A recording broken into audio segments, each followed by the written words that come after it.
Becoming a parent is beautiful, yet very overwhelming. Your body changes, your schedule collapses, your identity shifts, and suddenly, after childbirth, everyone expects you to bounce back. But for many mothers and even fathers, the emotional reality is very different. Today, we are talking about postpartum depression, what it really looks like, why it happens, and what couples can do to navigate through this phase with clarity, compassion, and support. My name is Rashi Laskari, and I have 15 years of experience with mental health and relationship therapy. And in this video, I want to keep things simple, real, and relatable. So first, let's understand what is postpartum depression. Postpartum depression is not just sadness. It is not a mother being overdramatic, and it is definitely not a sign of weakness. Postpartum depression is an emotional, clinical condition that nearly 1 out of 7 women go through post-childbirth, sometimes even up to a year later. So here are some reasons that very commonly cause PPD. Hormonal fluctuations, sleep deprivation, a major sense of an identity shift, physical pains or delay in recovery post-surgery, lack of support in the household, social pressures around the new role as a parent, and sometimes an intrinsic need for perfection. Postpartum depression is not a feeling, it is a state. And most mothers going through this often feel like they are just surviving, not really living. Let's understand what PPD actually looks like. And I want you to hear this carefully, because not all mothers cry, some shut down.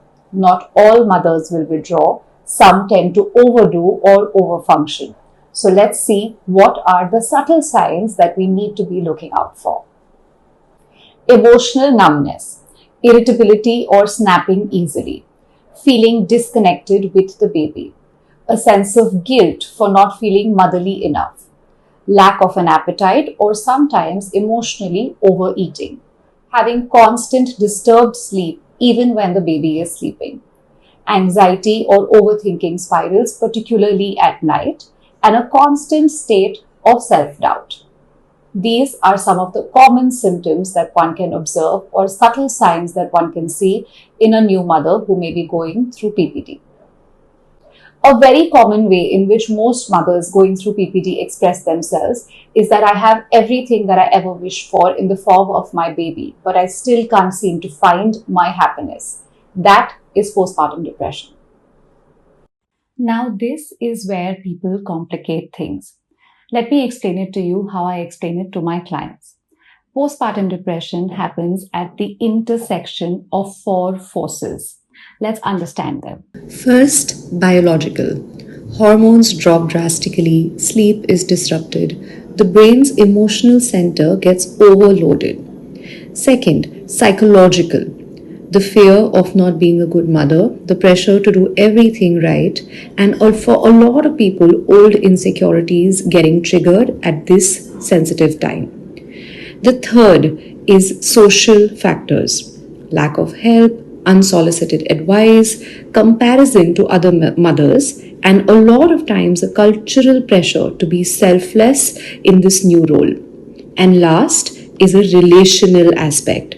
Partners don't always understand what is happening to their partner, and communication breaks down, and emotional needs increase. So all in all, postpartum depression is not because a mother is weak, it is because the emotional load is too much for her to carry all by herself.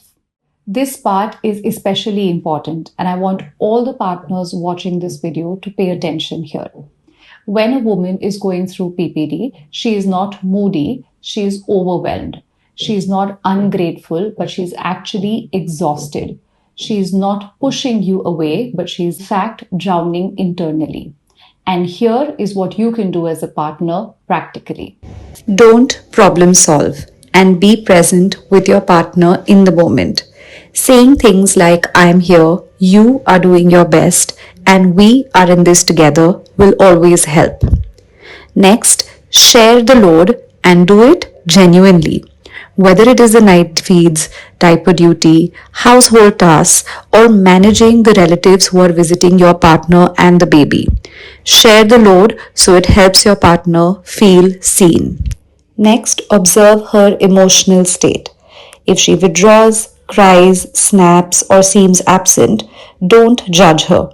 Check in gently to see how you can support better. Also, protect her from unnecessary pressures. Not every opinion matters, and not every relative needs to visit, especially if your partner is not feeling in their best state. Now, for all the mothers watching this video who have come with me through this conversation this far, I want to share 6 critical tips for you that will help you get through this phase more confidently. First and most important, you are allowed to feel overwhelmed.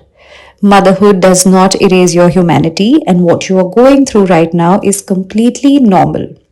Next, please remember sleep is your medicine and prioritize it.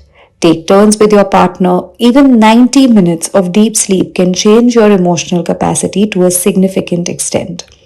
Stop trying to be perfect. Your baby needs a loving mother and not a flawless one, and you are learning this on the way. Next, please feel free to accept help from wherever it comes your way.